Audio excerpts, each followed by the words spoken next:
अस्पर्शयोगो वै नाम सर्वसत्त्वसुखो हितः अविवादो अविरुद्धश्च देशितस्तं नमाम्यहम्।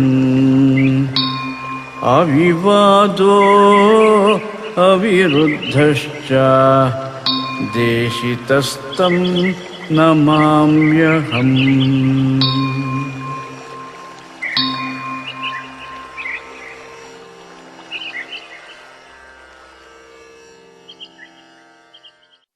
गुरुर्ब्रह्मा गुरुर्विष्णुः गुरुर्देवो महेश्वरः गुरुः साक्षात् परं ब्रह्म तस्मै श्री गुरवे नमः। श्रुतिस्मृतिपुराणानामालयं करुणालयं नमामि भगवत्पादम् शङ्करं लोकशङ्करम्। वन्दे तं सच्चिदानन्दं यतिवर्यं महामतिं वेदान्तसारज्ञं सद्गुरुं प्रणतोऽस्म्यहम्। श्रीगुरुं प्रणतोऽस्म्यहम्। सदाहं सम्प्रदायज्ञं संयमीन्द्रं सदाश्रयम् सद्गुरुं सच्चिदानन्दं सदाचारं समाश्रये। श्रीमच्छङ्कर भगवत्पूज्यपादमः सद्गुरुभ्यो नमः। श्री श्री सच्चिदानन्देन्द्र सरस्वती सद्गुरुपादुकाभ्यां नमः। नमो नमः सद्गुरुपादुकाभ्याम्। ॐ शान्ति शान्ति शान्तिः। ಭಗವದ್ಭಕ್ತರು, ಸದ್ಗುರು ಭಕ್ತರು, ಮುಮುಕ್ಷ ಸಾಧಕರು ಆಗಿರುವ ತಮ್ಮೆಲ್ಲರಿಗೂ ಇಂದಿನ ಸುಪ್ರಭಾತವನ್ನು ಹೇಳುತ್ತಾ, ಇಂದು ಶೋಭಕನಾಮ ಸಂವತ್ಸರದಲ್ಲಿ ಉತ್ತರಾಯಣ ಶಿಶಿರ ಋತು ಮಾಘ ಮಾಸ ಕೃಷ್ಣ ಪಕ್ಷ ಪಂಚಮಿ ತಿಥಿ. ಮಾಘ ಕೃಷ್ಣ ಪಂಚಮಿ ವಾರ ಗುರುವಾರ, ಬೃಹಸ್ಪತಿ ವಾರ. 2024 ಇಸವಿ ಫೆಬ್ರವರಿಯಲ್ಲಿ ಕಟ್ಟಕಡೆಯ ದಿವಸ 29ನೇ ತಾರೀಖಿನ ಗುರುವಾರದ ಸುಪ್ರಭಾತವನ್ನು, ಶುಭೋದಯವನ್ನು ತಮ್ಮೆಲ್ಲರಿಗೂ ತಿಳಿಸುತ್ತಾ, ಇಂದಿನ ವೇದಾಂತ ಡಿಂಡಿಮ ಬಹಳ ಸೊಗಸಾದ ಗ್ರಂಥ. ಈ ಒಂದು ಗ್ರಂಥದ ಪ್ರವಚನ ಕಾರ್ಯಕ್ರಮವನ್ನ ಇದೀಗ ಪ್ರಾರಂಭ ಮಾಡ್ತಾ ಇದ್ದೀನಿ. ಇಂದಿನ ಪ್ರವಚನ ಕಾರ್ಯಕ್ರಮಕ್ಕೆ ತಮ್ಮೆಲ್ಲರಿಗೂ ಪ್ರೇಮ ಪೂರ್ವಕವಾದ, ಹೃತ್ಪೂರ್ವಕವಾದ ಸುಸ್ವಾಗತ. ಓಂ ವೇದಾಂತ ಡಿಂಡಿಮಾಸ್ತತ್ವಂ ಏಕಮುದ್ಘೋಷಯಂತಿ ಯತಿ ಆಸ್ತಾಂ ಪುರಸ್ತಾತ್ ತತ್ತೇಜೋ ದಕ್ಷಿಣಾಮೂರ್ತಿ ಸಂಜ್ಞಿತಂ. ನಮೋ ನಮಃ ಸದ್ಗುರು ಪಾದುಕಾಭ್ಯಾಂ. 45ನೇ ಶ್ಲೋಕ, 45th ಸ್ಟ್ಯಾನ್ಸಾ. ಓಂ ಮನೋ ನಾಹಮಹಂ ದೇವಃ ಮನಸ್ಸಾಕ್ಷೀತಿ ನಿಶ್ಚಯಾತ್ ಶೋಕಮೋಹಾಪಹಾನಿ ಸ್ಯಾತ್ ಇತಿ ವೇದಾಂತ ಡಿಂಡಿಮಃ. ಓಂ ಶಾಂತಿ ಶಾಂತಿ ಶಾಂತಿ. ನಮೋ ನಮಃ ಶ್ರೀ ಶ್ರೀ ಶ್ರೀ ಸಚ್ಚಿದಾನಂದೇಂದ್ರ ಸರಸ್ವತಿ ಸದ್ಗುರು ಪಾದುಕಾಭ್ಯಾಂ. ಶ್ಲೋಕಕ್ಕೆ ಪದವಿಭಾಗವನ್ನು ಮಾಡ್ತೇನೆ, ನೋಡ್ಕೊಳ್ಳಿ. ಮನಃ ನ ಅಹಂ, ಅಹಂ ದೇವಃ ಮನಸ್ಸಾಕ್ಷಿ ಇತಿ ನಿಶ್ಚಯಾತ್. 8 ಪದಗಳು. ಅಷ್ಟೌ ಪದಾನಿ ಶೋಕಮೋಹಾಪಹಾನಿ ಸ್ಯಾತ್ 10 ಇತಿ ವೇದಾಂತ ಡಿಂಡಿಮಃ. 12 ಪದಗಳಿಂದ ರಚಿತವಾಗಿರುವ ಮಂಗಲ ಶ್ಲೋಕವಿದು. 12 ಪದಾತ್ಮಕ ಶ್ಲೋಕ. ಬಹಳ ಚೆನ್ನಾಗಿದೆ. ಹಿಂದೆ 41ನೇ ಶ್ಲೋಕದಲ್ಲಿ ಒಂದು ಮಾತನ್ನು ಹೇಳಿದ್ದಾರೆ. ಮುಮುಕ್ಷ ಸಾಧಕನಿಗೆ ಬೇಕಾದದ್ದು ಮೋಕ್ಷ ಫಲ. ಮೋಕ್ಷವೆಂದರೇನು? ದುಃಖದಿಂದ ಬಿಡುಗಡೆ, ತಾಪಗಳಿಂದ ಬಿಡುಗಡೆ, ಶೋಕ ಮೋಹಗಳಿಂದ ಬಿಡುಗಡೆ, ಸಾಂಸಾರಿಕ ಎಲ್ಲ ಅನರ್ಥಗಳಿಂದಲೂ ಸಂಪೂರ್ಣವಾದ ಬಿಡುಗಡೆಗೆ ಮೋಕ್ಷ ಮೋಕ್ಷ ಎಂದು ಹೆಸರು. ಮುಖ್ಯವಾಗಿ ಜನ್ಮ ಮರಣ ಚಕ್ರದಿಂದ ಬಿಡುಗಡೆಯೇ ಮೋಕ್ಷ. ಈ ಮೋಕ್ಷವನ್ನು ಹೊಂದಬೇಕಾದರೆ ಏನ್ ಮಾಡ್ಬೇಕು? ನಾವು ಮನುಷ್ಯನಿಗೆ ಒಂದು ಗುರಿ ಇರಬೇಕು. ಆ ಗುರಿ ಮುಟ್ಟಬೇಕಾದರೆ ಏನ್ ತಪಸ್ ಮಾಡಬೇಕು ಅಂತ ನಾವು ವಿಚಾರ ಮಾಡ್ತೇವೆ. ನನಗೆ ಆಸೆ ಇದೆ, ಭಾರತ ದೇಶದ ಪ್ರಧಾನಮಂತ್ರಿ ಆಗಬೇಕು ಅನ್ನುವಂತ ಸಂಕಲ್ಪ ಇದೆ. ಅದಕ್ಕೇನ್ ಮಾಡ್ಬೇಕು? ಚಿಕ್ಕ ವಯಸ್ಸಿನಿಂದಲೇ ಸದಾಚಾರ ಸಂಪನ್ನನಾಗಿ ಒಳ್ಳೆಯ ಕೆಲಸಗಳನ್ನ ಮಾಡುತ್ತಾ ದೈವ ಭಕ್ತನಾಗಿ ಜನಗಳಿಗೆ ಅತ್ಯಂತ ಪ್ರೀತಿ ಪಾತ್ರನಾಗಿ ಸಮರ್ಥನಾದರೆ ಪ್ರಧಾನಮಂತ್ರಿ ಆಗಬಹುದು. ಅದೇ ರೀತಿಯಲ್ಲಿ ಮುಮುಕ್ಷ ಸಾಧಕರ ಮನಸ್ಸಿನಲ್ಲಿ ಮೊಟ್ಟ ಮೊದಲಿಗೆ ಏನ್ ಗುರಿ? ನಾನು ಮುಕ್ತನಾಗಬೇಕು, ಸಂಸಾರ ಬಂಧನದಿಂದ ತಪ್ಪಿಸಿಕೊಳ್ಬೇಕು ಅಂತ ಆಸೆ. ಅದಕ್ಕೇನ್ ಮಾಡ್ಬೇಕು ಅಂದ್ರೆ ಸಾಧನ ಸೋಪಾನಗಳನ್ನ 41ನೇ ಶ್ಲೋಕದಲ್ಲಿ ಹೇಳಿಬಿಟ್ರು. ಏನಂತ? 41ನೇ ಶ್ಲೋಕ. ಷಣ್ಣಿಹತ್ಯ ತ್ರಯಂ ಹಿತ್ವಾ ದ್ವಯಂ ಭಿತ್ವಾ ಅಖಿಲಾತಿಗಂ ಏಕಂ ಬುದ್ಧ್ವಾ ಅಶ್ನುತೆ ಮೋಕ್ಷಂ ಬಾ ಇತಿ ವೇದಾಂತ ಡಿಂಡಿಮಃ. ಗುರುವಿನ ಹತ್ತಿರಕ್ಕೆ ಶಿಷ್ಯ ಬಂದಿದ್ದಾನೆ, ನಮಸ್ಕಾರ ಮಾಡಿ ನಿಂತ್ಕೊಂಡಿದ್ದಾನೆ. ಮಗು, ನಿನ್ಗೇನಪ್ಪ ಬೇಕು? ಸ್ವರ್ಗ ಬೇಕಾ? ಬೇಡ. ಇಂದ್ರ ಪದವಿ ಬೇಕಾ? ಬೇಡ. ದೀರ್ಘಾಯುಷ್ಯ ಬೇಕಾ? ಬೇಡ. ಆರೋಗ್ಯ ಬೇಕಾ? ಬೇಡ. ಹಣ ಬೇಕಾ? ಬೇಡ. ಯಾವ ಅಭ್ಯುದಯಗಳು ನನಗೆ ಬೇಕಾಗಿಲ್ಲ. ನನಗೆ ಬೇಕಾದದ್ದು ಶಾಂತಂ ಶಿವಂ ಅದ್ವೈತಂ ಅಭಯಂ ಅಜಂ ಅಜರಂ ಅಮೃತಂ ಮೋಕ್ಷ ಸ್ವರೂಪಮೇವ ಅಹಂ ಅಪೇಕ್ಷೆ. ಜನ್ಮವಿಲ್ಲದ, ಮರಣವಿಲ್ಲದ, ಜರ ಇಲ್ಲದ, ಯಾವ ಭಾವ ವಿಕಾರಗಳಿಗೂ ಒಳಗಾಗದಿರುವ, ದೇಶ ಕಾಲಗಳನ್ನ ಮೀರಿ ನಿಂತಿರುವ ಬ್ರಹ್ಮ ಸ್ವರೂಪವೆಂಬ ಮೋಕ್ಷವೇ ನನಗೆ ಬೇಕು. ಎದೆ ಮುಟ್ಕೊಂಡು ಹೇಳು, ಹೌದು ಸ್ವಾಮಿ, ನಿಜವಾಗಿ ಹೇಳ್ತಾ ಇದ್ದೇನೆ, ನನಗೆ ಬೇಕಾದದ್ದು ಮೋಕ್ಷ. ಹಾಗಾದರೆ ನಿನಗೆ ಕೆಲವು ಸಾಧನ ಹೇಳ್ತೇನೆ, ಹೇಳಿ ಸ್ವಾಮಿ, ಮಾಡ್ತೀನಿ ನಾನು.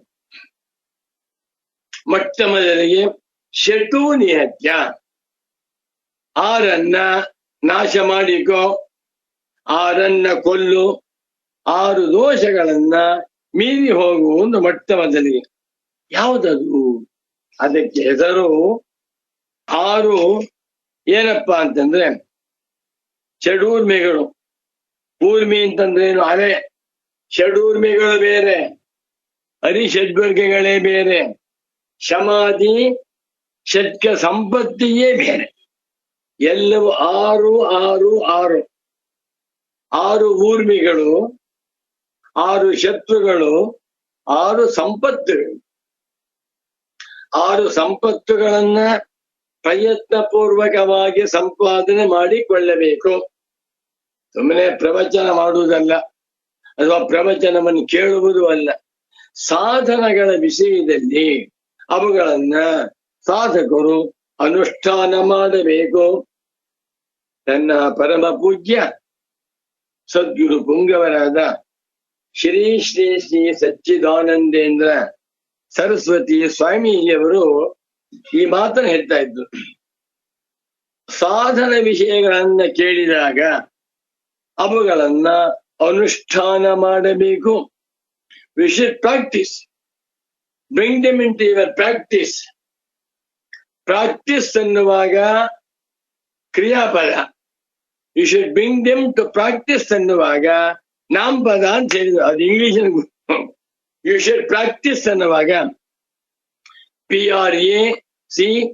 PRACTISE ಪ್ರಾಕ್ಟೀಸ್ ಉಚ್ಚಾರಣೆ, ಪ್ರಾಕ್ಟೀಸ್ ಸಕಾರ ಬರಬೇಕು. ಪ್ರಾಕ್ಟೀಸ್ ಅಂದ್ರೇನು? ಅಭ್ಯಾಸ ಮಾಡು. It is a verb. You must bring them to your practice ಅನ್ನುವಾಗ PRACTISE ಪ್ರಾಕ್ಟೀಸ್ ಅನ್ನುವಂಥದ್ದು ನಾವು ಎರಡರಲ್ಲೂ ಇದೆ. ಉಚ್ಚಾರಣೆ ವ್ಯತ್ಯಾಸ. ಪ್ರಾಕ್ಟೀಸ್ ಅಂತ ಹೇಳಿದ್ರಲ್ಲಿ ವೇದಾಂತ ಪಾಠ ಮಾಡುವಾಗ ಮಧ್ಯ ಮಧ್ಯೆ ಇಂಗ್ಲಿಷ್ ವ್ಯಾಕರಣವನ್ನು ಹೇಳಿದ್ದಾರೆ ಪೂಜ್ಯರಾದ ಸದ್ಗುರುಗಳು. ನಮೋ ನಮಃ ಸದ್ಗುರು ಪಾದುಕಾಭ್ಯಾಂ.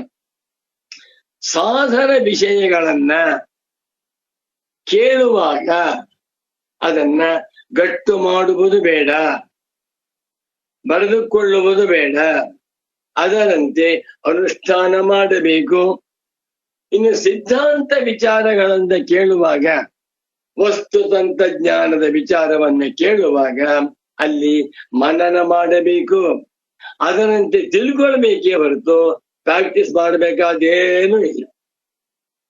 ರತ್ನ ಪರೀಕ್ಷೆಯಂತೆ ಅಂತ ಹೇಳ್ತಾ ಇದ್ರು. ಪ್ರಕೃತ ಷಣ್ಣಿಹತ್ಯ, ಆರನ್ನ ನಾಶ ಮಾಡಿಕೋ, ಆರಲ್ಲಿ ನೀರು ಹೋಗು ಅಂದ್ರು. ಆರು ಯಾವುದು ಅಂತ ಕೇಳಿದ್ರೆ ಅಶನಾಯ, ಪಿಪಾಸ, ಶೋಕ, ಮೋಹ, ಜನ್ಮ, ಮರಣ. ಅಥವಾ ಈಗ ಹರಡು ಮರಣ ಅತ್ಯಂತ ಸ್ಥೂಲವಾದದ್ದು ಜನ್ಮ ಮರಣಗಳು. ಜನ್ಮ ಮರಣ, ಶೋಕ, ಮೋಹ, ಹಸಿವು, ಬಾಯಾರಿಕೆಗಳೆಂಬ ಷಡೂರ್ಮಿಗಳನ್ನ ಮೀರಿ ಹೋಗು. ಮೊಟ್ಟ ಮೊದಲನೇ ಸಾಧನ. ಇವುಗಳು ನನಗೆ ಸಂಬಂಧಪಟ್ಟಿಲ್ಲ ಅನ್ನುವುದನ್ನ ವಿಚಾರದಿಂದ, ಸಾಧನದಿಂದ, ಅನುಷ್ಠಾನದಿಂದ ಅರ್ಥ ಮಾಡಿಕೋ ಅಂದ್ರು. ಮೊಟ್ಟ ಮೊದಲಿಗೆ ಈ ಜನ್ಮ ಮರಣ ಹೇಗೆ ಮೀರಿ ಹೋಗುವುದು ಅಂತ ಕೇಳಿದ್ರೆ, ದೇಹೋನಾಹಮಹಂ ದೇಹಿ ದೇಹ ಸಾಕ್ಷೀತಿ ನಿಶ್ಚಯಾತ್ ಜನ್ಮ ಮೃತ್ಯು ಪ್ರಹೀಣೋಸೌ ಇತಿ ವೇದಾಂತ ಡಿಂಡಿಮಃ. ಜನ್ಮ ಮರಣಗಳು, births and deaths, belong to the physical body. ಪಂಚಭೂತಗಳಿಂದ ಸೃಷ್ಟಿಯಾಗಿರುವ, ಪಂಚಭೂತಗಳಿಂದ ಬದುಕಿರುವ, ಪಂಚಭೂತಗಳಲ್ಲಿಯೇ ಪ್ರಳಯವಾಗುವಂತಹ ಶರೀರ ನಾನಲ್ಲ. ಯಾಕೆ? ನಾಹಂ ದೇಹ, ನಾಹಂ ದೇಹಿ. ನಾನು ಶರೀರವೂ ಅಲ್ಲ, ಶರೀರವುಳ್ಳವನು ನಾನಲ್ಲವಾದ್ದರಿಂದ ನನಗೆ ದೇಹದ ಸಂಬಂಧವಿಲ್ಲ. ಬಹಳ ಚೆನ್ನಾಗಿ. ನನ್ನ ಹತ್ರ ಒಂದು ಒಳ್ಳೆ ಕಾರಿದೆ, 2.5 ಕೋಟಿ ರೂಪಾಯಿ ಬೆಲೆ ಬಾಳುವಂತ ಕಾರು. ಆ ಕಾರು ನಾನ ಅಲ್ಲ, ಆ ವಾಹನ ನಾನಲ್ಲವಾದ್ದರಿಂದ ಅದಕ್ಕೇನಾದ್ರೂ ನಾನು. ಇದು ವಿವೇಕ ಬರಬೇಕಿಲ್ಲ. ಸಾಧನದ ಜೊತೆಯಲ್ಲಿ ನಿಶ್ಚಯ ವಿವೇಕವನ್ನು ಮಾಡ್ಕೊಳ್ತಾ ಬರ್ಬೇಕು. ಒಟ್ಟಿನಲ್ಲಿ ಶರೀರವು ನಾನಲ್ಲವಾದ್ದರಿಂದ ಶರೀರದ ಧರ್ಮಗಳಾಗಿರುವ ಜನ್ಮವಾಗಲಿ, ಮುಪ್ಪಾಗಲಿ, ಮರಣವಾಗಲಿ ನನಗಿಲ್ಲ. ಷಡೂರ್ಮಿಗಳಲ್ಲಿ ಎರಡನ್ನು ಮೀರಿ ಸಾಗಾಯ್ತು. ಮುಂದಿನದು ಹಸಿವು, ಬಾಯಾರಿಕೆ. ಹಸಿವಾಗಿ ಬಿಟ್ಟರೆ ಪ್ರಾಣ ಹೋಗ್ತಾ ಇದೆ, ಬಾಯಾರಿಕೆ ಆಗ್ತಾ ಇದೆ, ನೀರು ಕುಡಿಬೇಕು ಅಂತ ಕುಡಿಲಿ.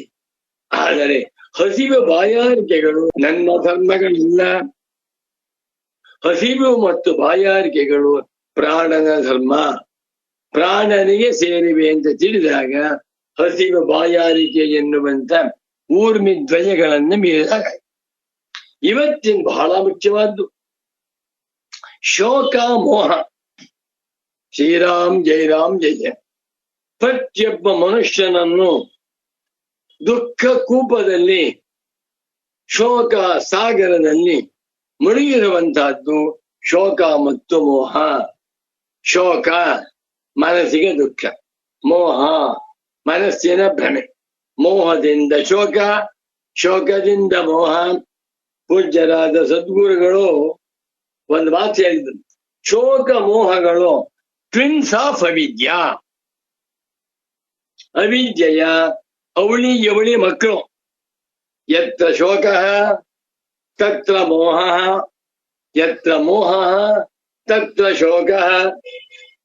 ಶೋಕ ಮೋಹ ಎರಡನ್ನು ಮೀರಿ ಹೋಗ್ಬೇಕಾದ್ರೆ ಅವನು ಜ್ಞಾನಿಯಾಗ್ಬೇಕು, ವಿವೇಕಿಯಾಗ್ಬೇಕು ಅಂತ ಹೇಳಿ.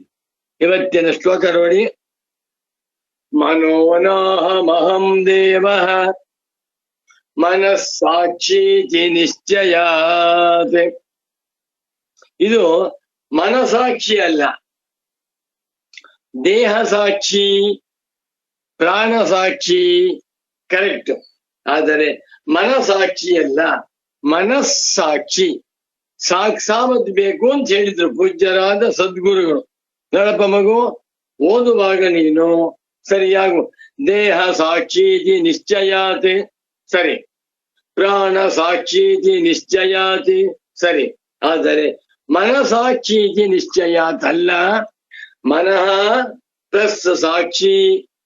ಮನಃ ಎನ್ನುವಾಗ ವಿಸರ್ಗ ಉಂಟು. ಆ ವಿಸರ್ಗಕ್ಕೆ ಸಕಾರ ಬಂದು ಮನಸ್ಸಂತಾಗಿದೆ. ಮನಸ್ ಪ್ಲಸ್ ಸಾಕ್ಷಿ, ಮನಸ್ಸಾಕ್ಷಿ ಅಂತ ಹೇಳ್ಬೇಕು ಅಂತ ಹೇಳಿದ್ರು. ನಮೋ ನಮಃ ಸದ್ಗುರು ಪಾದುಕಾಭ್ಯಂ. ಮನೋನಾಹಮಹಂ ದೇವಃ ಮನಸ್ಸಾಕ್ಷೀತಿ ನಿಶ್ಚಯಾತ್ ಶೋಕಮೋಹಾಪಹಾನಿ ಸ್ಯಾತ್ ಇತಿ ವೇದಾಂತ ಡಿಂಡಿಮಃ. 12 ಪದಾತ್ಮಕ ಶ್ಲೋಕ. ಅನ್ವಯವನ್ನು ಹೇಳ್ತೇನೆ ನೋಡ್ಕೊಳ್ಳಿ. ಅಹಂ ನ ಮನಃ. I am not the mind. Mind is not me. ಅಹಂ ದೇವಃ, ನಾನು ದೇವಃ, ಚೈತನ್ಯ ಸ್ವರೂಪನಾದ ಸ್ವಯಂ ಜ್ಯೋತಿ ಸ್ವರೂಪನಾದ ಆತ್ಮನಾಗಿದ್ದೇನೆ. ಮನಸ್ಸು ಜಡ, ನಾನು ಚೇತನ. ಮನಸ್ಸು ವಿಕಾರಿ, ನಾನು ಅವಿಕಾರಿ. ಮನಸ್ಸು ಅನಾತ್ಮ, ನಾನು ಆತ್ಮ. ಇದು ವಿವೇಕ ಅತ್ಯಂತ ಸುಲಭವಾಗಿದೆ. ನನ್ನ ಹತ್ರ ಒಂದು ಒಳ್ಳೆ ವಾಚ್ ಇದೆ, ಗಡಿಯಾರ, ಕೈ ಗಡಿಯಾರ. ಅದಕ್ಕೆ 1 ಕೋಟಿ ಬೆಲೆ ವಾಚ್ಗೆ. ಬರೀ ವಜ್ರದ ಜ್ಯೂಯಲ್ಸ್ ಹರಳುಗಳಿಂದ ತಯಾರು ಮಾಡಿರುವಂತಹ ಗಡಿಯಾರ 1 ಕೋಟಿ ರೂಪಾಯಿ ಬೆಲೆ ಬಾಳುತ್ತೆ. ಸಂತೋಷ, ತುಂಬಾ ಚೆನ್ನಾಗಿದೆ, ಸಂತೋಷ. ಯಾರ ಹತ್ರವೂ ಇಲ್ಲ, ಸಂತೋಷ. ಅದು ನಾನಾ? ಎಷ್ಟೇ ಪ್ರಶ್ನೆ. ಎಷ್ಟೇ ಅಮೂಲ್ಯವಾಗಿ ಬೆಲೆ ಬಾಳುವಂತ ಅತ್ಯಂತ ಪ್ರಶಸ್ತ ವಸ್ತುವಾಗಿದ್ದರೂ ಆ ವಾಚ್ ನಾನ ಅಲ್ಲ. ಹೌದಾ? ಬೇಕು ಅಂದಾಗ ಇಟ್ಕೋತೇನೆ, ಬೇಡ ಅಂದಾಗ ಬೀರುಗಳು ಹಾಕ್ಬಿಡ್ತೇನೆ. ಅದೇ ರೀತಿಯಲ್ಲಿ ಮನಸ್ಸು ಅತ್ಯಂತ ಪವಿತ್ರವಾದದ್ದು, ಮನಸ್ಸು ಅತ್ಯಂತ ಶ್ರೇಷ್ಠವಾದದ್ದು. ನೋಡಿ, ಮನುಷ್ಯರಿಗೆಲ್ಲ ಭಗವಂತ ಕೊಟ್ಟಿರುವಂತ ದೊಡ್ಡ ಸಂಪತ್ತು ಮನಸ್ಸು. ಮನಸ್ಸಿಗೆ ಸಮಾನವಾದಂತ ಆಸ್ತಿ ಬೇರೊಂದಿಲ್ಲ. ಇದನ್ನ ಪ್ರತಿಯೊಬ್ಬ ಮನುಷ್ಯನು ತಿಳ್ಕೊಳ್ಬೇಕು. ಬಡವನಾಗಿರ್ಬಹುದು, ಅವನ ಮನಸ್ಸಿದೆ. ಇವನು ಕುರೂಪಿಯಾಗಿರ್ಬಹುದು, ಮನಸ್ಸಿದೆ. 60 ವರ್ಷ ವಯಸ್ಸಾಗಿದೆ, ಮದುವೆ ಆಗಿಲ್ಲ, ಹೆಣ್ಣು ಸಿಕ್ಕಿಲ್ಲ, ಬೇಡ, ಅವನ ಮನಸ್ಸಿದೆ. ಇನ್ನೊಬ್ಬನು ಏನೂ ಓದಿಲ್ಲ, SSLC 4 ಸಲ ಫೇಲ್ ಆದ, ಅವನಿಗೂ ಮನಸ್ಸಿದೆ. God has given the invaluable precious gift to man, that is the mind. MIND 4 ಅಕ್ಷರಗಳಿಂದ ಮೆರೆಯುತ್ತಿರುವಂತಹ ಒಂದು ದೊಡ್ಡ ತತ್ವ ಮೈಂಡ್. ಈ ಮೈಂಡ್ ಏನಾಗಿದೆ, ಸರಿಯಾಗಿ ಟ್ರೈನಿಂಗ್ ಕೊಡದೆ ಹೋದ್ರೆ, if the mind is not spiritually trained up, that becomes mischievous, industrious, notorious, and also dangerous. Gurugala Mata. If the same mind is spiritually trained up, educated spiritually, that also becomes the mind. Moral, introvert, then noble, divine. ಮನಸ್ಸು ಅದ್ಭುತವಾದ ಕಾರಣ. ಮನಸ್ಸಿನಿಂದ ಏನ್ ಬೇಕಾದ್ರೂ ಮಾಡಬಹುದು. ಹೌದಾ? ರಾಜ್ಯವನ್ನೇ ಕಟ್ಟಬಹುದು, ರಾಜ್ಯವನ್ನ ನಾಶ ಮಾಡಬಹುದು, ಪ್ರಪಂಚವನ್ನ ನಾಶ ಮಾಡುವುದಕ್ಕೂ ಮನಸ್ಸೇ ಸಾಧನ, ಪ್ರಪಂಚ ಉದ್ಧಾರ ಮಾಡುವುದಕ್ಕೂ ಮನಸ್ಸೇ ಸಾಧನ. ನೆನಪಿರಲಿ, mind is the gift of God.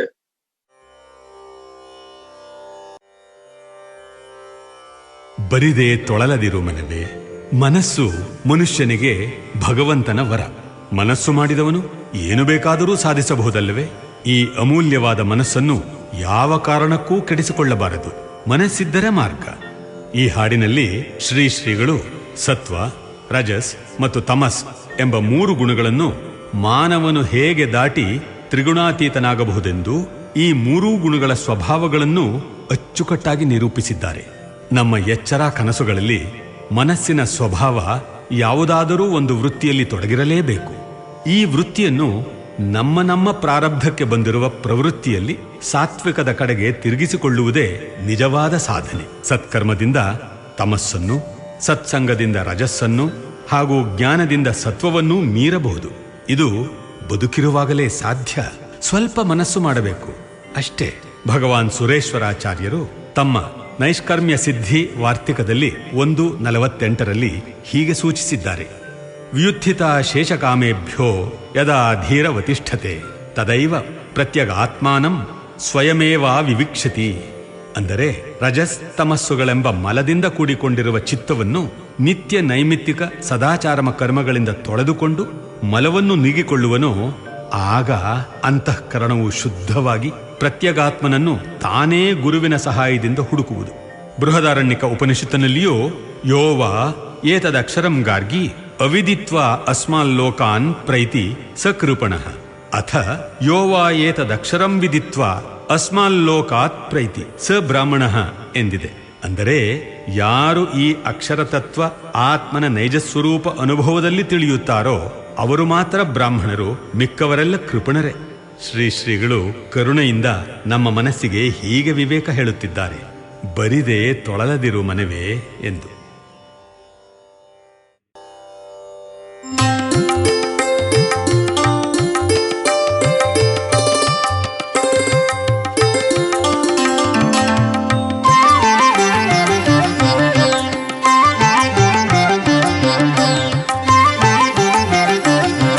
ಬರಿದೆ ತೊಳಲದಿರೋ ಮನವೇ, ಥರ ಥರದ ಜನ್ಮವ ಹೊಂದುವುದು ಜಾಣತನವೇ.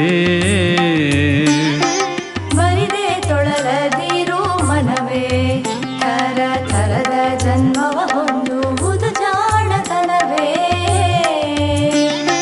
ಬರಿದೆ ತೊಳಲದಿರೋ ಮನವೇ.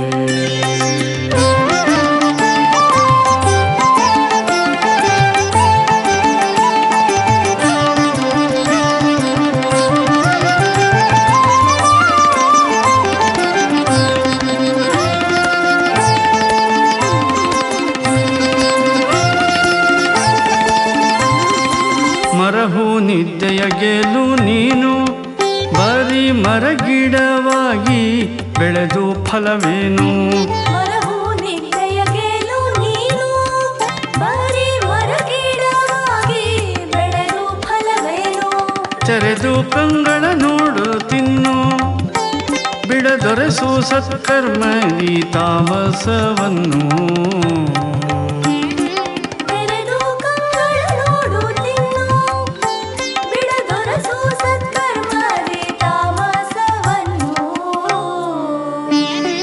ಬರಿದೆ ತೊಳಲದಿರೋ ಮನವೇ, ಥರ ಥರದ ಜನ್ಮವ ಹೊಂದುವುದು ಜಾಣತನವೇ. ಬರಿದೆ ತೊಡಲದಿರೋ ಮನವೇ.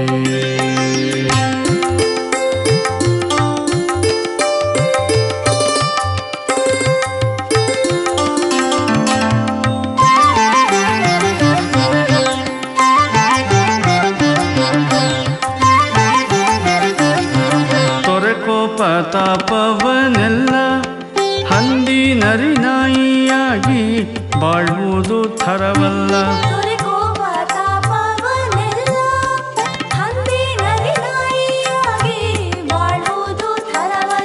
ಹರಿತತ್ವವನು ಬೇಳಬಲ್ಲ ಸಜ್ಜನರ ಸೇರಿದರೆ ರಜಗುಣ ಸೋಂಕದಲ್ಲ.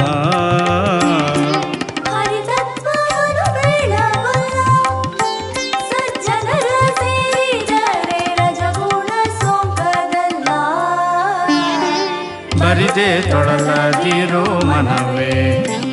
ಥರ ಥರದ ಜನ್ಮವ ಹೊಂದುವುದು ಜಾಣತನವೇ. ಬರಿದೆ ತೊಡಲದಿರೋ ಮನವೇ.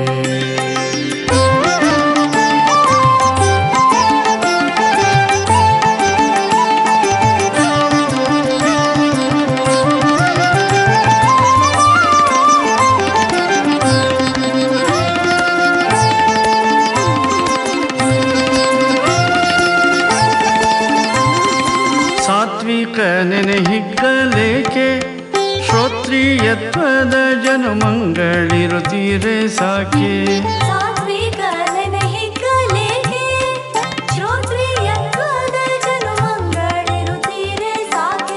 ತತ್ವವ ತಿಳಿಯಲು ಬೇಕೆ ಶಂಕರತ್ವವೇ ಗುಣತೀತ ನೀ ತಿಳಿ ಜೋಕೆ.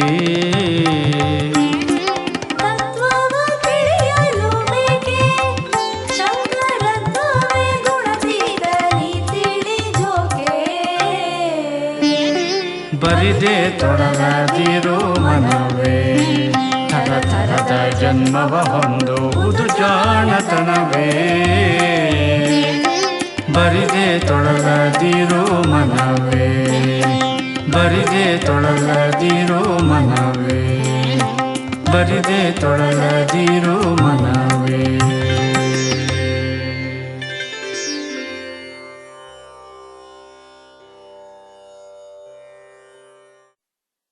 ಈ ಮನಸ್ಸನ್ನ ಕುರಿತು ವೇದಶಾಸ್ತ್ರ ಪುರಾಣಗಳಲ್ಲಿ ವಾಲ್ಯೂಮ್ಸ್ ಗಟ್ಲೆ ಹೇಳಿದ್ದಾರೆ. ವಾಲ್ಯೂಮ್ಸ್ ಗಟ್ಲೆ, ಚಾಪ್ಟರ್ಸ್ ಗಟ್ಲೆ ಹೇಳಿದ್ದಾರೆ. ಮನ ಏವ ಮನುಷ್ಯಾಣ ಕಾರಣಂ ಬಂಧ ಮೋಕ್ಷಯೋ ಬಂಧಾಯ ವಿಷಯ ಸಂಗಿ ಮುಕ್ತಿಯೈ ನಿರ್ವಿಷಯಂ ಮನಃ. ಬಾಬಾ ಏನ್ರಿ ಇದು? ವಸಿಷ್ಠ ಮಹರ್ಷಿಗಳು ಶ್ರೀರಾಮಚಂದ್ರನಿಗೆ ಯೋಗ ವಾಸಿಷ್ಠದಲ್ಲಿ ಉಪದೇಶ ಮಾಡಿರುವ ಒಂದು ಶ್ಲೋಕ. ಇದನ್ನ ನನ್ನ ಪರಮ ಪೂಜ್ಯ ಸದ್ಗುರು ಪುಂಗವರಾದ ಶ್ರೀ ಶ್ರೀ ಶ್ರೀ ಸಚ್ಚಿದಾನಂದೇಂದ್ರ ಸರಸ್ವತಿ ಸ್ವಾಮೀಜಿಯವರು ಗಟ್ ಮಾಡಿಸಿದ್ದಾರೆ. ಗುರುಗಳಿಗೆ ಯೋಗ ವಾಸಿಷ್ಠವು ತುಂಬಾ ಪ್ರಿಯವಾಗಿತ್ತು. ಯೋಗ ವಾಸಿಷ್ಠದಿಂದ ಕೆಲವು ಶ್ಲೋಕಗಳನ್ನ ನಾನು ಹೇಳಿಸಿ ಕಟ್ ಮಾಡಿಸಿಯಾರ ಗುರು. ಇದು ಒಂದು ಶ್ಲೋಕ. ಯಾವುದು? ಮನ ಏವ ಮನುಷ್ಯಾಣಾಂ ಕಾರಣಂ ಬಂಧ ಮೋಕ್ಷಯೋ ಸುಖ ದುಃಖಯೋ ಮಾನಾಪಮಾನಯೋ ಪುಣ್ಯ ಪುಣ್ಯಯೋ. ಮನುಷ್ಯನು ಪುಣ್ಯವನ್ನ ಮಾಡುವುದಕ್ಕೂ ಮನಸ್ಸೇ ಕಾರಣ, ಮನುಷ್ಯನು ಪಾಪ ಮಾಡುವುದಕ್ಕೂ ಮನಸ್ಸೇ ಕಾರಣ. ಒಂದು ಒಳ್ಳೆ ಉದಾಹರಣೆ ಕೊಡ್ತಾರೆ. ಭಕ್ತರು ಬೆಂಗಳೂರಿನಿಂದ ಪಾದಚಾರಿಗಳಾಗಿ ತಿರುಪತಿಗೆ ಹೋಗ್ತಾರೆ.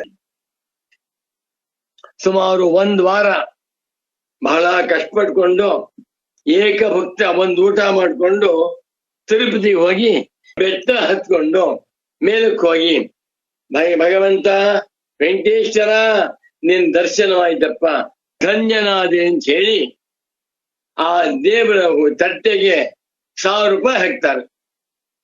ಹಾಗಾಗುವುದಕ್ಕೆ ಏನ್ ಕಾರಣ? ಭಕ್ತಿ. ವೆಂಕಟೇಶ್ವರನಲ್ಲಿ ಭಕ್ತಿ, ಭಗವಂತನಲ್ಲಿ ಭಕ್ತಿ, ಈಶ್ವರನಲ್ಲಿ ಭಕ್ತಿಯಿಂದ ತಪಸ್ಸಿನಂತೆ ಹೋಗಿ 1,000 ರೂಪಾಯಿ ಹಾಕಿದ್ರು ತಟ್ಟೆಗೆ, ಮಂಗಳಾರತಿ ತಟ್ಟೆಗೆ. ಒಬ್ಬ ಕಳ್ಳ ಅಲ್ಲೇ ಇರ್ತಾನವನು, ಯಾರು ಗೊತ್ತಾಗದೇ ಇದ್ದ ಹಾಗೆ ಆ ತಟ್ಟೆಗೆ 10 ರೂಪಾಯಿ ಹಾಕ್ತಾನೆ, 2 ಸಲ ಹಾಕ್ತಾನೆ. ಹಾಕ್ಬಿಟ್ಟು 1,000 ರೂಪಾಯಿ ಕಳ್ತನ ಮಾಡ್ದ. ಹಿಂದಿನ ಕಾಲದ ಮಾತು, ಟಿವಿ ಏನಿಲ್ಲ, CCTV ಹಾಕಿಲ್ಲ ಅಂತ ಇಟ್ಕೊಳ್ಳಿ, ಕಳ್ತನ ಮಾಡ್ದ. ಈ ಭಕ್ತ 1 ವಾರ ಕಷ್ಟಪಟ್ಕೊಂಡು ಒಪ್ಪತ್ತು ಊಟ ಮಾಡ್ಕೊಂಡು ಚಪ್ಪಲಿ ಹಾಕೊಂಡೆ ನಡ್ಕೊಂಡು ಹೋಗಿ ಮೇಲಕ್ಕೆ ಹೋಗಿ 1,000 ರೂಪಾಯಿ ಕಾಣಿಕೆ ಹಾಕಿ, ವೆಂಕಟೇಶ್ವರ ನಿನ್ನ ದರ್ಶನದಿಂದ ಧನ್ಯನಾದೆ, ನನ್ನ ಜನ್ಮ ಸಾರ್ಥಕವಾಯಿತು ಅಂತ ತಿಳ್ಕೊತಾನೆ. ಹೀಗೆ ತಿಳಿಯುವುದಕ್ಕೇನ್ ಕಾರಣ? ಮನಸ್ಸು. ಅದೇ ಕಳ್ಳ ಇರುವಂತಹ ಒಬ್ಬ ದುಷ್ಟ 10 ರೂಪಾಯಿ ಹಾಕ್ಬಿಟ್ಟು 1,000 ರೂಪಾಯಿ ಕಳ್ತನ ಮಾಡ್ತಾನೆ. ಅಲ್ಲಿ ಚಪ್ಪಲಿ ಬಿಟ್ಟಿದ್ರೆ ಚಪ್ಪಲಿ ಕಳ್ತನ ಮಾಡ್ತಾನೆ. ಅದಕ್ಕೆ ಯಾವುದು ಕಾರಣ? ಅದಕ್ಕೂ ಮನಸ್ಸೇ ಕಾರಣ. ಇವನು ಭಕ್ತಿಯಿಂದ ಹುಂಡಿ ದುಡ್ಡು ಹಾಕುವುದಕ್ಕೂ ಮನಸ್ಸು ಕಾರಣ. ಆ ಹುಂಡಿಯನ್ನ ಒಡೆದು ಕಳ್ಳತನ ಮಾಡುವುದಕ್ಕೂ ಮನಸ್ಸೇ ಕಾರಣ. ನನಗಿದು ತುಂಬಾ ಸಂಕಟದ ವಿಚಾರ.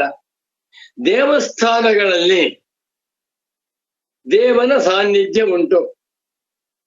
ಮಂಜುನಾಥ, ಧರ್ಮಸ್ಥಳದಲ್ಲಿ, ಗೋಕರ್ಣದಲ್ಲಿ ಮಹಾಬಲೇಶ್ವರ, ಶೃಂಗೇರಿಯ ಶಾರದಾಂಬಾ ದೇವತಾ, ಅನ್ನಪೂರ್ಣೇಶ್ವರಿ, ತಿರುಪತಿ ವೆಂಕಟೇಶ್ವರ ದೇವರಿದ್ದಾರೆ.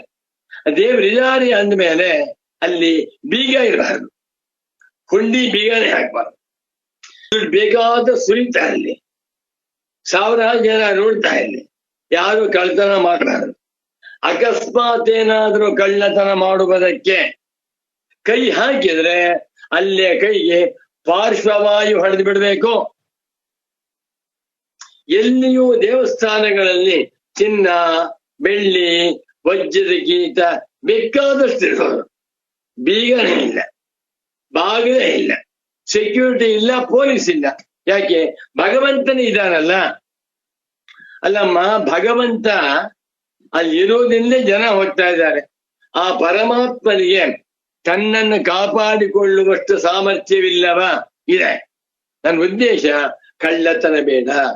ದೇವಸ್ಥಾನಕ್ಕೆ ಹೋದ್ರೆ ಶ್ರೀರಾಮಚಂದ್ರ ಅದು ಪೊಲೀಸ್ನವರಂತೆ ಸೆಕ್ಯೂರಿಟಿ, ಬೀಗ ಏನಿದೋ ಇಷ್ಟ ಇಲ್ಲ. ದೇವನ ಮುಂದೆ ಯಾರೂ ಕಳ್ಳತನ ಮಾಡುವಂತಿಲ್ಲ. ಭಗವಂತನ ಸನ್ನಿಧಾನದಲ್ಲಿ ಯಾರು ಅನ್ಯಾಯ, ಮೋಸ, ಪಾಪಕರ್ಮಗಳನ್ನ ಮಾಡುವಂತಿಲ್ಲ ಅಂತ ಆಗಬೇಕು. ಹಾಗಾದ ನೋಡಿ ಇಡೀ ಪ್ರಪಂಚ ಉದ್ಧಾರವಾಗಿದೆ. ಇವತ್ತೇನು ಬೀಗಕ್ಕೊಂದು ಬೀಗ, ಅದಕ್ಕೊಬ್ಬ ಸೆಕ್ಯೂರಿಟಿ ಆಗ್ಬಾರ್ದು. ಭಗವಂತ ಅಂತಂದ್ರೆ ಜಾಗೃತ. ಯಾವಾಗಲೂ ಕೂಡ ಭಗವಂತನ ಸನ್ನಿಧಾನ ಉಂಟು ಅಂತ ಆಗ್ಬೇಕು. ಅದು ಭಾರತೀಯ ಸಂಸ್ಕೃತಿ. ಸುಮ್ಮನೆ ದೇವಸ್ಥಾನಗಳಲ್ಲಿ 28 ಬೀಗ, ಅದಕ್ಕೊಬ್ಬ ಸೆಕ್ಯೂರಿಟಿ, ಅದಕ್ಕೊಬ್ಬ ಪೊಲೀಸ್ ಅಂತಿದ್ರೆ ಮೋಸ. ನನಗಿಷ್ಟ ಇಲ್ಲ, ಇಲ್ಲಿ ಬೇಡ. ಅದು ಯಾಕೆ ಹೇಳ್ತಾ ಇದ್ದೇನೆ? Mind is pure, mind is precious, mind is holy, mind is very very beneficial. ಮನುಷ್ಯನಿಗೆ ಮನಸ್ಸನ್ನುವಂತಹದ್ದು ಅದ್ಭುತವಾದ ಕಾರಣ. ಇವತ್ತೇ ಸಂಕಲ್ಪ ಮಾಡ್ಕೊಂಡ್ಬಿಡೋಣ. ಏನಂತ? ಈ ಮನಸ್ಸನ್ನ ನಾನು I should not misuse this god gift. ಮನಸ್ಸು ಪವಿತ್ರ. ಮನಸ್ಸಿನಿಂದ ಮೋಕ್ಷ, ಮನಸ್ಸಿನಿಂದ ಬಂಧ.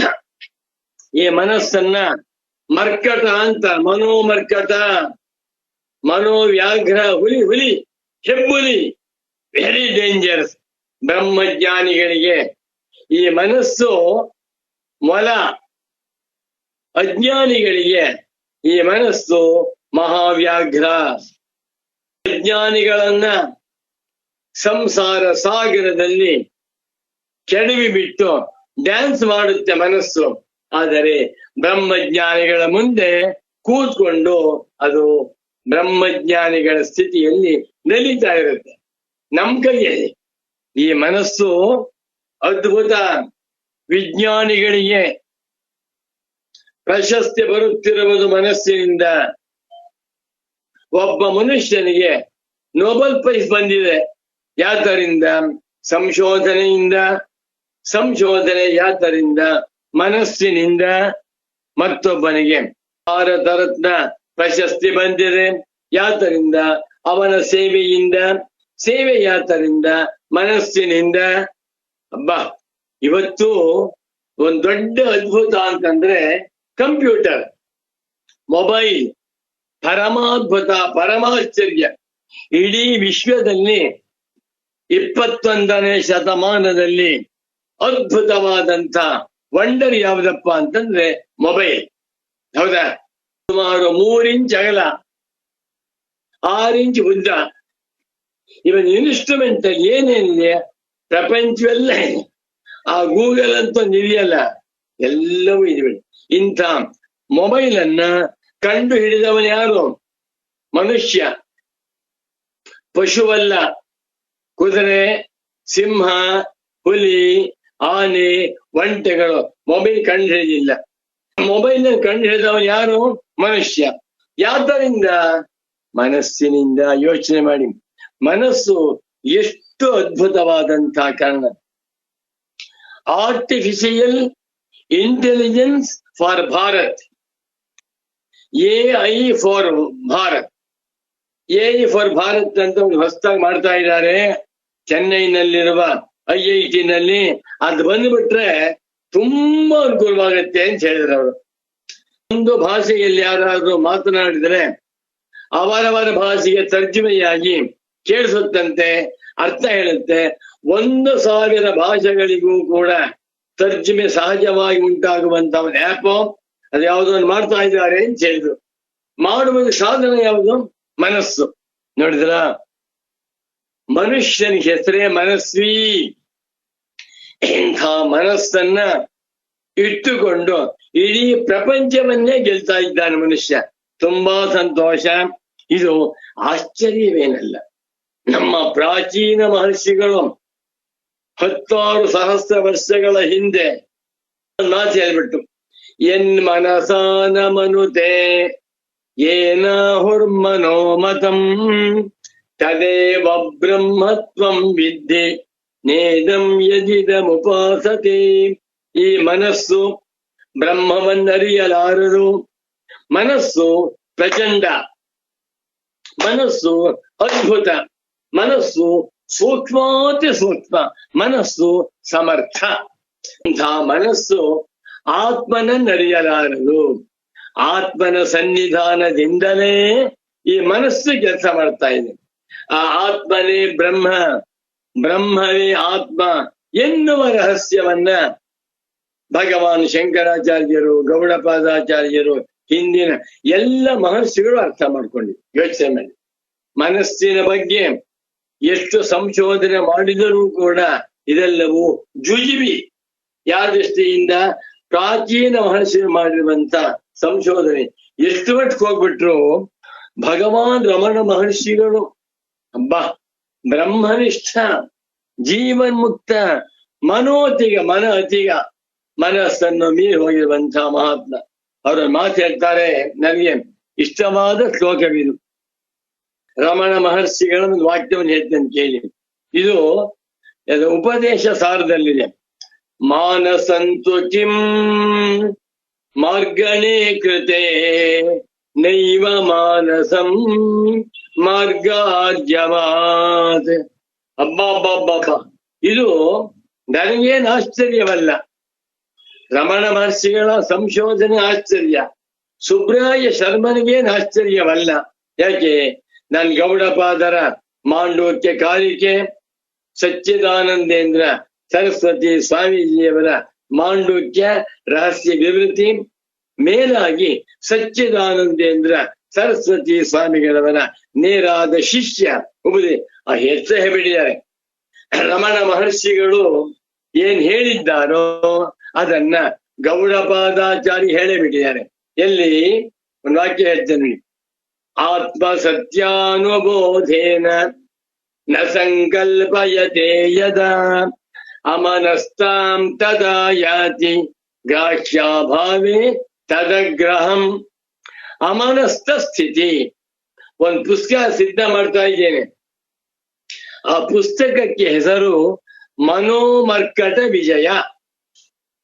ಮನೋಮರ್ಕಟ ವಿಜಯ. ಮನಸ್ಸೆಂಬ ಮರ್ಕಟವನ್ನ ಗೆಲ್ಲುವ ಕ್ರಮ. ಮನಸ್ಸಿಲ್ಲ ಕಣೋ. ಮನಸ್ಸನ್ನುವಂತಹದ್ದು ಕೇವಲ ಮಾಯಾ. ಆತ್ಮನೇ ಮನೋರೂಪದಿಂದ ತೋರುತ್ತಿದ್ದಾನೆ ಎನ್ನುವುದನ್ನ ಸಾವಿರಾರು ವರ್ಷಗಳ ಹಿಂದೆ ಗೌಡಪಾದಾಚಾರ್ಯ ಹೇಳಿದ್ದಾರೆ. ಇನ್ನೂ ಬಹಳ ಹಿಂದೆ ಉಪನಿಷತ್ತು ಹೇಳಿದೆ. ಆದರೆ ಆ ಮನಸ್ಸಿನ ಮಹಿಮೆ ಯಾರಿಗೂ ಅರ್ಥವಾಗಿಲ್ಲ. ಮನಯೇವ ಮನುಷ್ಯಾಣಂ ಕಾರಣಂ ಬಂಧ ಮೋಕ್ಷಯೋ ಅಂದ್ಬಿಟ್ಟು ಜ್ಞಾನಿಗಳು ಇಲ್ಲಿ ಯಾಕೆ ಹೇಳಿದೆ ಅಂದ್ರೆ, ಮನಸ್ ಅಬ್ಬಾ ಅದ್ಭುತ. ಇಡೀ ಪ್ರಪಂಚವನ್ನ ಸತ್ಯ ಎಂದು ಮಾಡಿರುವಂತಹದ್ದು ಮನಸ್ಸು. ಈ ಪ್ರಪಂಚವೇ ಇಲ್ಲ, ನಾನು ಒಬ್ನೆಯ. ಮನೋದೃಶ್ಯಮಿದಂ ಯತ್ಕಿಂಚಿತ್ ಸಚರಾಚರಂ ಮನಸೋ ಶಮನೀ ಭಾವೇ ದ್ವೈತಂ ನೈವೋಪಲಭ್ಯತೆ. ಪ್ರಪಂಚೋ ಯದಿ ವಿದ್ಯೇತ ನಿವರ್ತೇತ ನ ಸಂಶಯ ಮಾಯಾ ಮಾತ್ರಮಿದಂ ದ್ವೈತಂ ಅದ್ವೈತಂ ಪರಮಾರ್ಥದ. ಏನ್ ಮಾತಾಡಿದ್ದಾರೆ ಸ್ವಾಮಿ? ಬ್ರಹ್ಮಜ್ಞಾನಿಗಳು ಸಾಮಾನ್ಯವಲ್ಲ. ನನ್ನ ಪರಮ ಪೂಜ್ಯ ಸದ್ಗುರು ವರೇಣ್ಯರಾದ ಸ್ವಾಮಿಗಳು ಅಮನಸ್ಕ ಯೋಗಿಗಳು. ಏನೇ ವ್ಯವಹಾರ ಮಾಡಲಿ, ನನಗೆ ಗೊತ್ತಾಗ್ತಾ ಇದೆ, ಏನೇ ವ್ಯವಹಾರ ಮಾಡ್ತಿದ್ರು ಕೂಡ ಯಾವುದೂ ಇಲ್ಲ. ಒಂದು ಮಾತು ಹೇಳ್ತಾ ಇದ್ರು, ಬ್ರಹ್ಮಜ್ಞಾನಿಗಳನ್ನ ಮಗು ನಾವು super psychologist, number 1 super psychologist in the world ಅಂತ ಕರಿಬಹುದು ಅಂತ ಹೇಳ್ತಾ ಇದ್ವಿ. ಅವರು ಇಡೀ ವಿಶ್ವದಲ್ಲಿರುವ ಎಲ್ಲ ಮನೋವಿಜ್ಞಾನಿಗಳಿಗಿಂತಲೂ ಅತ್ಯಂತ ಶ್ರೇಷ್ಠರು, ಅತ್ಯಂತ ಉತ್ತಮರು ಬ್ರಹ್ಮಜ್ಞಾನಿಗಳು. ಎಲ್ಲವೂ ಬ್ರಹ್ಮವೇ. ಆಧ್ಯಾತ್ಮಿಕವಾಗಿ ತೋರುತ್ತಿರುವ ಶರೀರ, ಇಂದ್ರಿಯ, ಮನಸ್ಸು, ಬುದ್ಧಿ, ಪ್ರಾಣಗಳು ಬ್ರಹ್ಮ. ಆದಿ ಭೌತಿಕವಾಗಿ ತೋರುತ್ತಿರುವ ಪಂಚಭೂತಗಳು, ಪೃಥಿವಿ, ಅಪ್ಪು, ತೇಜಸ್ಸು, ವಾಯು, ಆಕಾಶಗಳು, ಇವು ನಿಜವಾಗಿ ಇಲ್ಲ, ಇದು ಬ್ರಹ್ಮವೇ.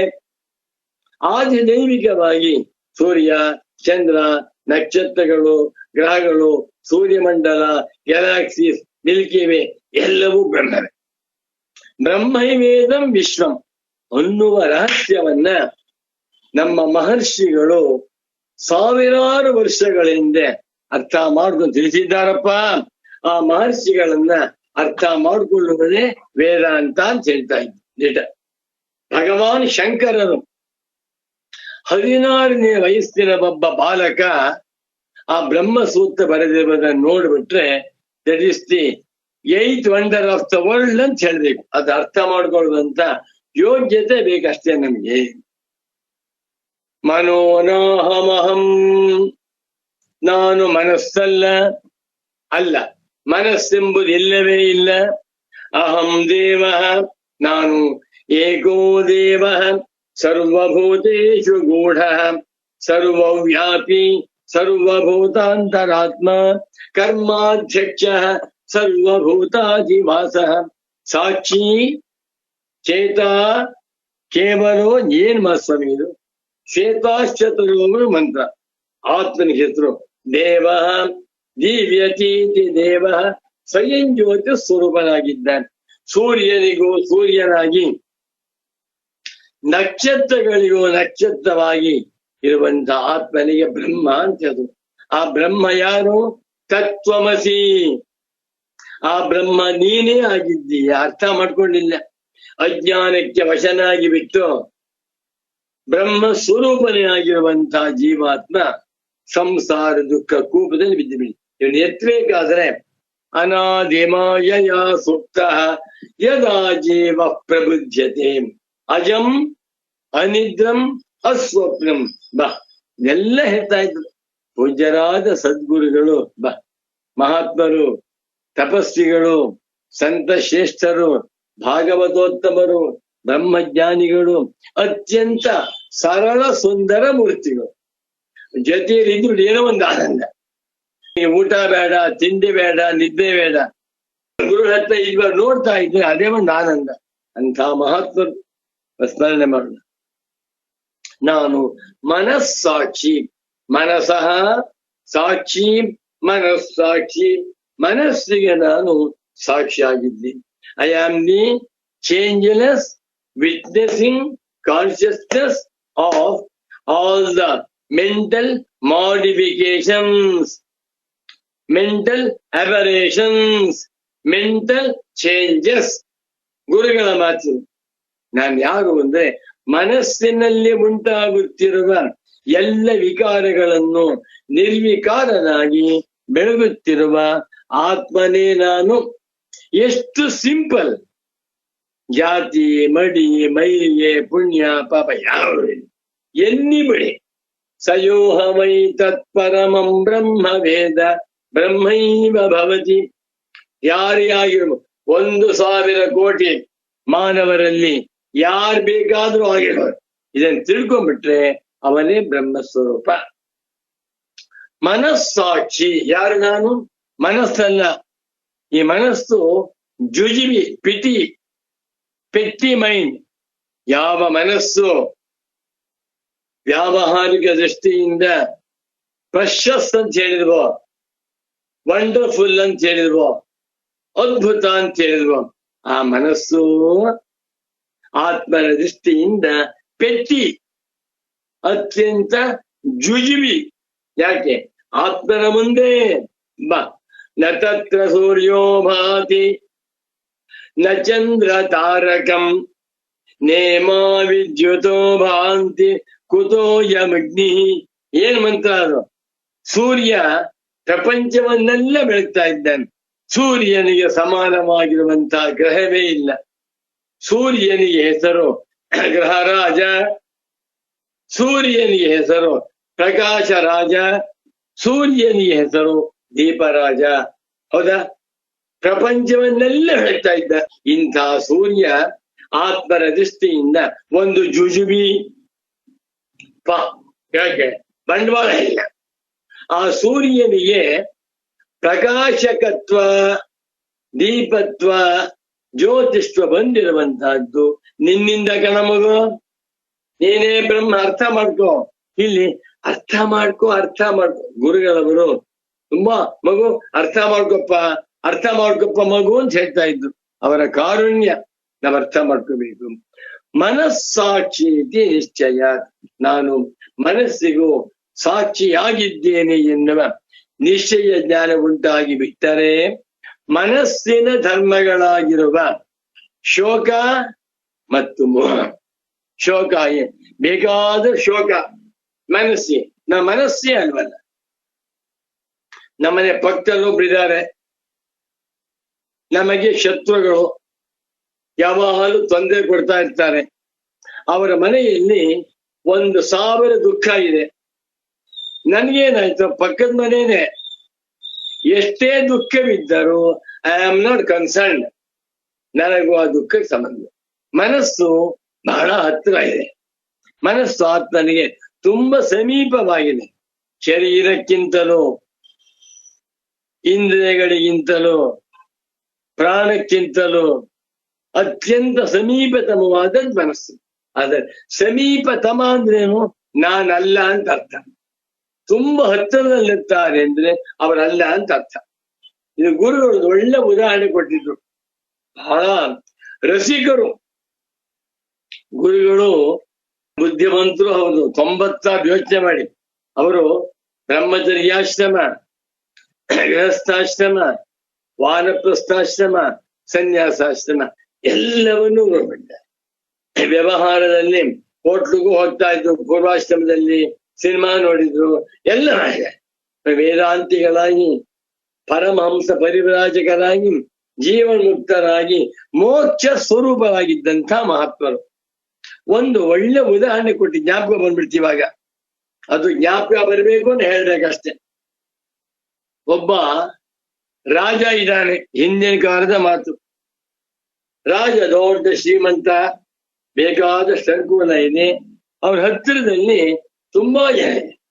ಅರಮನೆಯಲ್ಲಿ ಕೆಲವು ಕೆಲಸದವರಿದ್ದಾರೆ, ಆಳುಗಾಳುಗಳು ರಾಜನ ಹತ್ತಿರದಲ್ಲಿದ್ದಾರೆ.